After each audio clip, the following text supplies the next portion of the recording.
livros apócrifos, livros canônicos, história da antiguidade, deuses, mitologias, ciência na antiguidade e nos tempos contemporâneos?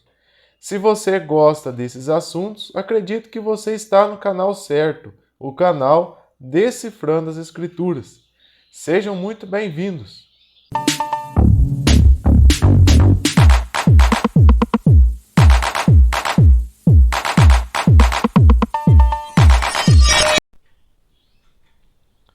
Muito bem, sejam muito bem-vindos mais uma vez.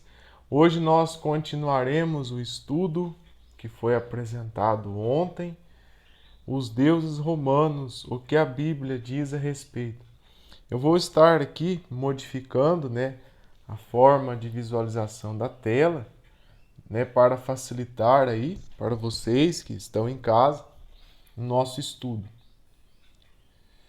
Bom, o título é o mesmo, essa é a continuação, Deuses Romanos, o que a Bíblia diz a respeito. No vídeo de ontem nós trabalhamos a questão do deus Janus. Aquele que quiser assistir esse vídeo está no nosso canal e foi apresentado ontem. Hoje daremos sequência falando a respeito de um deus romano que em outras mitologias recebeu outros nomes, mas se refere à mesma entidade. Inclusive, ela aparece na Bíblia, a mesma entidade. Só que para percebermos, nós precisamos, logicamente, ter uma meditação profunda nos textos bíblicos, já que as características serão semelhantes, mas muitas das vezes é necessário ter uma atenção, porque aspectos distorcidos podem ser atribuídos à personalidade da entidade. Muito bem, hoje falaremos sobre Saturno ou Cronos, propriamente dito. A palavra Cronos, certo, traduzindo para o português, significa tempo. E Cronos era um deus grego da antiguidade, o mesmo deus Saturno. As palavras cronômetro, cronometragem e cronológico derivam da palavra cronos, da palavra grega cronos. O português, pessoal, ele é uma língua, que pegou de empréstimo várias palavras de outros idiomas e trouxe para o seu vocábulo. Todos os idiomas fazem isso, tá? Todos eles.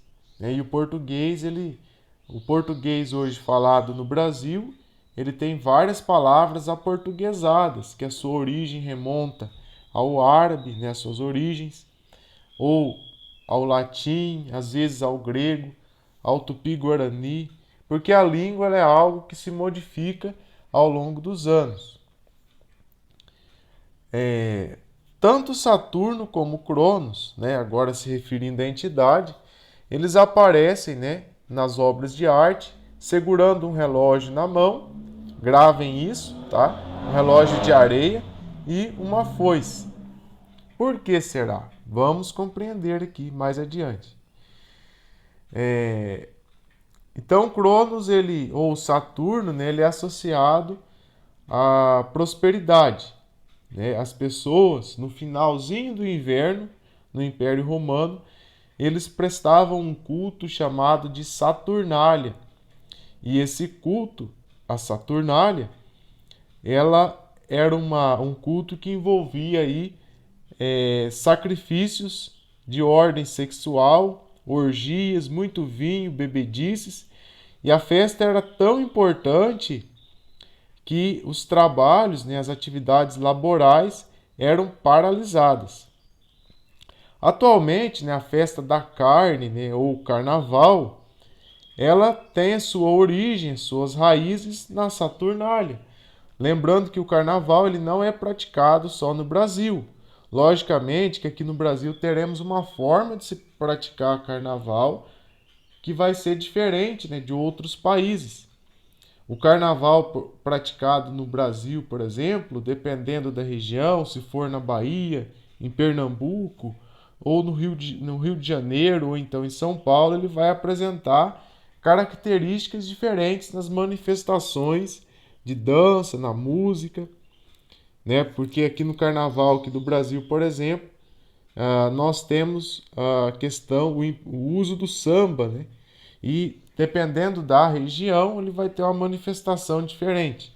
Mas o Carnaval, né, propriamente dito, celebrado aí nos meses, né, de fevereiro, final de fevereiro, às vezes no início de fevereiro, ele é celebrado justamente na mesma época que se dá, né, o fim do inverno no hemisfério norte. Lembrando que nós estamos no hemisfério sul e por isso, nessa época do ano que para nós é verão.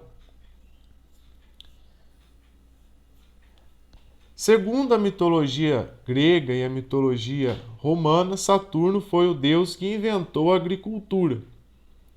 Logicamente que outras civilizações, a civilização egípcia, os nórdicos, os maias, os sumérios, eles vão ter outros nomes, mas que vão descrever essa mesma entidade. Segundo, então, essas mitologias, foi ele quem inventou a agricultura. Foi também Cronos, tá? Que separou, né, Uranus e Gaia. Tem um vídeo aqui no meu canal no qual eu falo que eu trabalho a questão de Uranus ser o céu.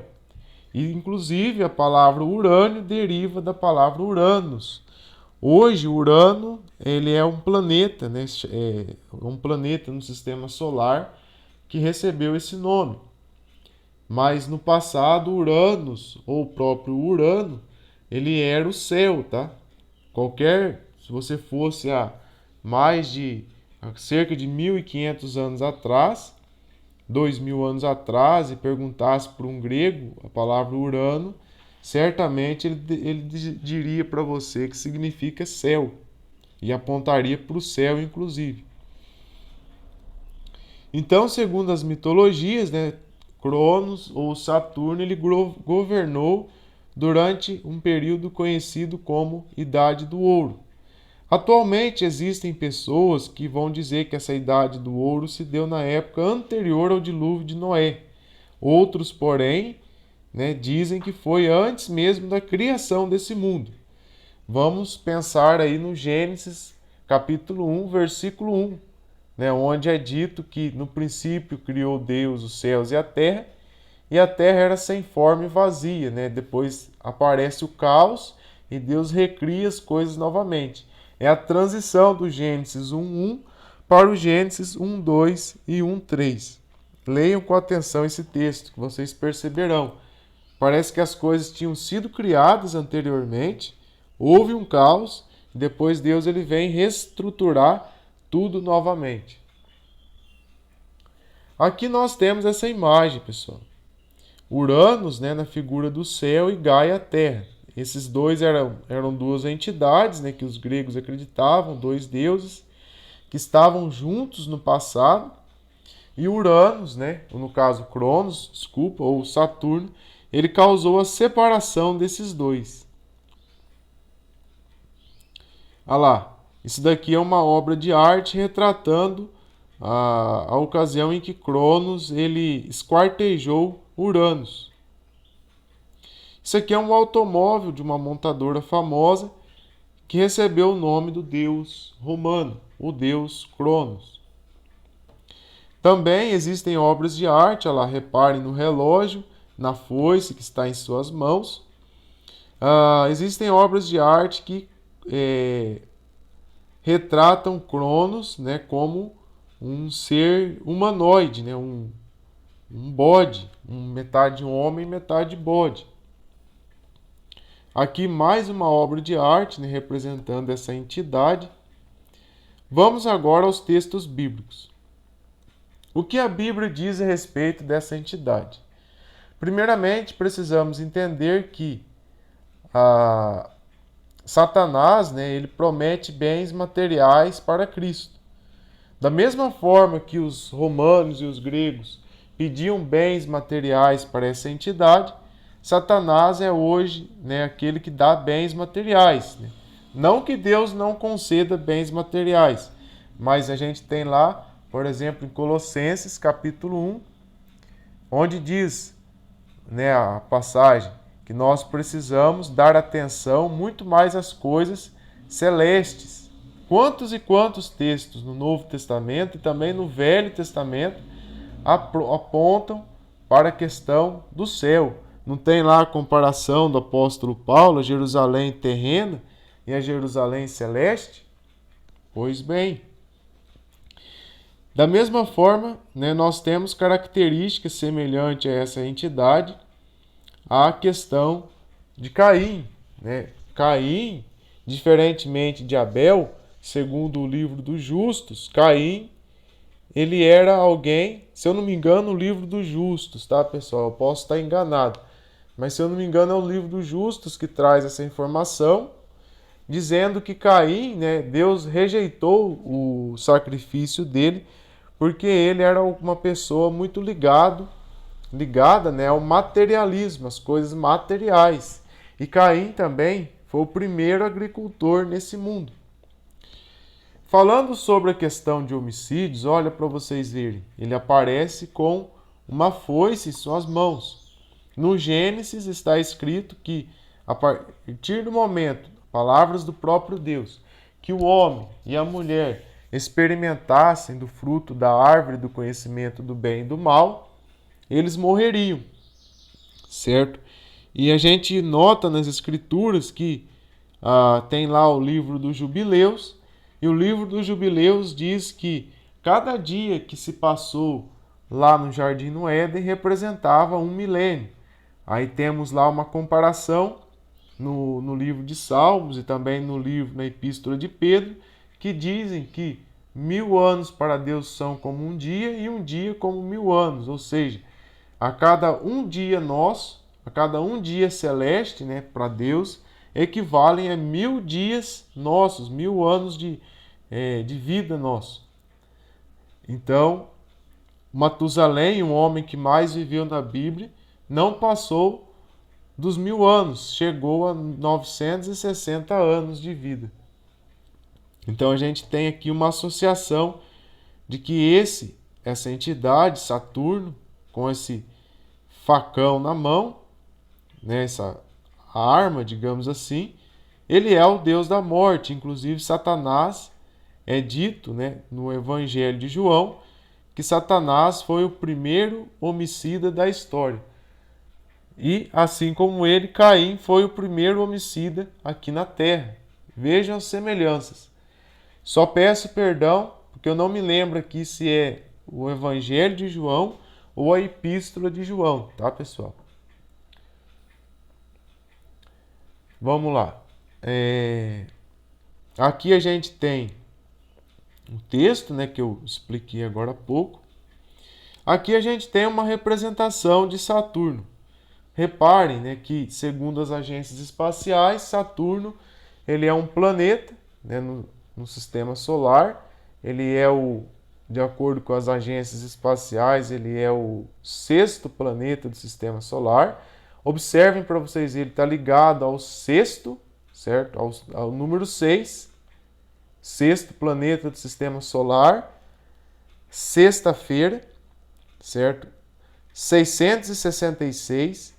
O átomo tem 6 prótons, 6 elétrons, 6 nêutrons, né? O átomo do carbono.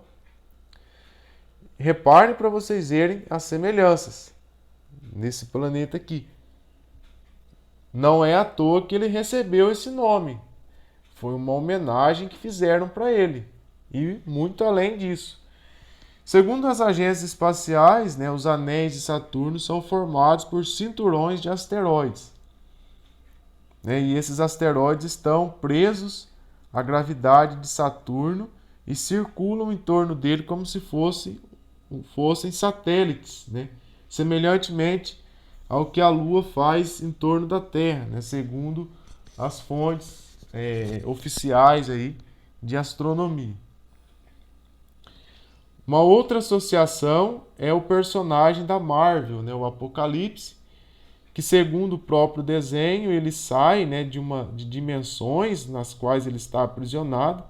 Ele recebe a ajuda, né, lá no desenho de alguns outros mutantes, e o seu objetivo é mudar o genoma humano a tal ponto de transformar todos os seres humanos em seres geneticamente modificados. Aqui a gente tem a Kaaba, né, que é um monumento importantíssimo para a religião islâmica. Reparem nas semelhanças dessas imagens com as do planeta Saturno. Da mesma forma, as multidões circulam em torno desse cubo preto, dessa caixa preta. Existe um livro apócrifo chamado Evangelho de Nicodemos, que afirma que quando Jesus Cristo morreu e ressuscitou, ele aprisionou Satanás. Aprisionou no sentido de que ele não teria, na ocasião em que ele tomou a chave da morte das mãos de Satanás, aprisionou no sentido de que ele não teria mais o poder de matar as pessoas, né? E nessa ocasião, o seu poder foi limitado. Segundo o livro de 1º Enoque, as estrelas errantes são estrelas que contrariaram a vontade divina, por isso foram aprisionadas. Logicamente que o livro está falando não apenas das estrelas errantes que estão no céu para nos mostrar a questão do evangelho nas estrelas, mas o livro também está falando para nós a questão de que, sim, as estrelas errantes são prisões de entidades caídas de alta hierarquia. Atualmente, alguns estudiosos de alguns canais têm dito que atualmente onde está Saturno hoje é a prisão de Satanás, né? É o portal de entrada que dá acesso à dimensão no qual Satanás, ou Cronos, ou o Apocalipse da Marvel, ou o próprio Saturno estão aprisionados. Aqui de novo, os islâmicos, eles pelo menos uma vez na vida, o islâmico, o muçulmano, ele tem que fazer uma peregrinação até a cidade de Meca, onde está esse cubo preto com um meteorito que caiu do céu, né? Uma pedra que caiu do céu. Reparem as semelhanças, pessoal. Muitas das vezes, né, não estou aqui condenando a religião. Existem muitas religiões aí enganando, mas muitas das vezes eles, sem saber, eles estão cultuando essa entidade, ou melhor dizendo, essa entidade aqui, certo? Porque foi por causa dela que foi estabelecido o tempo. Por que foi estabelecido o tempo? O tempo no qual os seres humanos teriam de escolher entre o bem e o mal. Bom, isso já é assunto para um outro estudo. Esperamos aí que tenham gostado do nosso material. Aqui estão as nossas referências, da onde nós tiramos esses estudos. Agradeço a atenção de todos. Até a próxima.